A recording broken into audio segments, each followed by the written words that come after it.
जी बिस्मिल्लाहिर्रहमानिर्रहीम dear students, अस्सलाम वालेकुम। मैं उम्मीद करता हूँ आप ठीक ठाक होंगे और फ़िज़िक्स को अच्छे से समझ रहे होंगे। तो आज की इस वीडियो में हम बताएंगे आपको कि व्हाट इज़ हुक्स लॉ क्या है और स्प्रिंग कांस्टेंट का इससे क्या लेना देना है, क्या ताल्लुक़ है इसके साथ। तो हुक्स लॉ कोई लंबी चौड़ी बात नहीं है। हुक्स लॉ सिंपल सी स्टेटमेंट है कि force is directly proportional to displacement.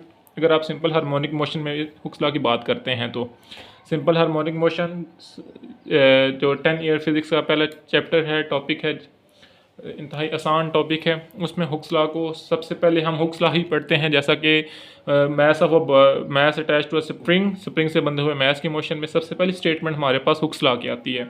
तो हुक्स लॉ क्या है? Force is directly proportional to displacement. के फोर्स जो है वो डायरेक्टली प्रोपोर्शनल है कि इसके डिस्प्लेसमेंट के फासला जो तय किया जाता है उसके।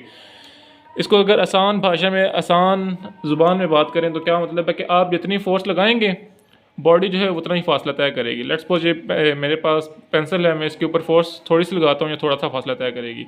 और अगर इसके ऊपर मैं फोर्स ज़्यादा लगाता हूँ तो ये ज़्यादा फासला तय कर गई है। बात समझ आ गई कि जितना आप फोर्स लगाएंगे बॉडी के ऊपर, बॉडी ने उतना ही फासला तय करना है। ज़्यादा फोर्स लगाएंगे तो बॉडी ज़्यादा फासला तय करेगी, थोड़ी फोर्स लगाएंगे तो बॉडी थोड़ा फासला तय करेगी। अगर आप एक बॉल को हल्के से ज़मीन फर्श पे फेंक देते हैं, वो थोड़ी देर बाद रुक जाती है। अगर आप बॉल को ज़ोर से किक लगाते हैं तो वो बड़ी दूर तक जाती है। यानी कि आपकी फोर्स ज़्यादा है तो वो दूर गई, फोर्स कम है तो वो नज़दीक ही रही। तो force is directly proportional to displacement. जैसा कि इस डायग्राम में आपको दिखाया गया कि स्प्रिंग के साथ एक मैस बंधा हुआ है, तो ये रेस्ट पे था, आपने इसके ऊपर फोर्स लगाई तो ये पहले यहाँ पे था, फिर इसने ये फासला ये कवर कर लिया। अगर आप इसके ऊपर ज़्यादा फोर्स लगाएं, ज़ोर से खींचें, हो सकता है कि ये यहाँ जाने के बजाय इधर आगे आ जाए। ठीक है, अगर कम फोर्स लगाएं हो सकता है ये इधर जाने की, इधर भी ना आए, यहाँ तक रुक जाए। फोर्स अगर थोड़ी सी लगाएं तो यानी कि जितनी फोर्स लगाएंगे उतना ही उसने फासला तय करना है। डेट इज़ नोन एज क्या? Hooke's law. तो इसकी मैथमेटिकल क्या है? F is directly proportional to X. Clear होगी बात। अब स्प्रिंग कांस्टेंट क्या है, तो आपको बताएं कि स्प्रिंग कांस्टेंट इसी फार्मूला से रिलेट करता है कि एफ डायरेक्टली प्रोपोर्शनल एक्स के। तो हमने इस डायरेक्टली प्रोपोर्शनल को ख़त्म करके ये कांस्टेंट भी तो लेना है ना। तो हम इसको जब ख़त्म करते हैं, जो कांस्टेंट लेते हैं वो होता है के।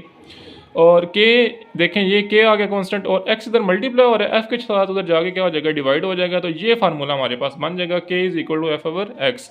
This is known as spring constant. K को हम क्या कहते हैं? स्प्रिंग कांस्टेंट कहते हैं, जो कि बराबर होता है एफ ओवर एक्स के। और आप ये सोच रहे होंगे यहाँ पे नेगेटिव साइन क्या कर रहा है? नेगेटिव साइन तो आएगा।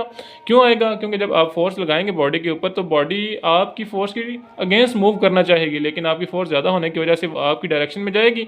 लेकिन जैसे ही आप इस स्प्रिंग को यहाँ पे छोड़ेंगे, ये आहिस्ता आहिस्ता वापस आना शुरू हो जाएगा। जैसा कि रबड़ होता है, आप रबड़ को खींचते हैं, लेकिन जैसे ही फोर्स हटाते हैं वो वापस जहाँ से पहले आपने उसे खींचा होता है वो पहले वाली शक्ल में वापस आ जाता है।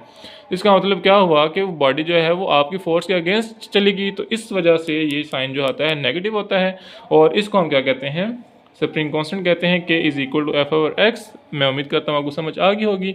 तो मिलते हैं नई वीडियो में। अपना ख्याल रखिए, अपने चैनल का भी। अल्लाह हाफिज़।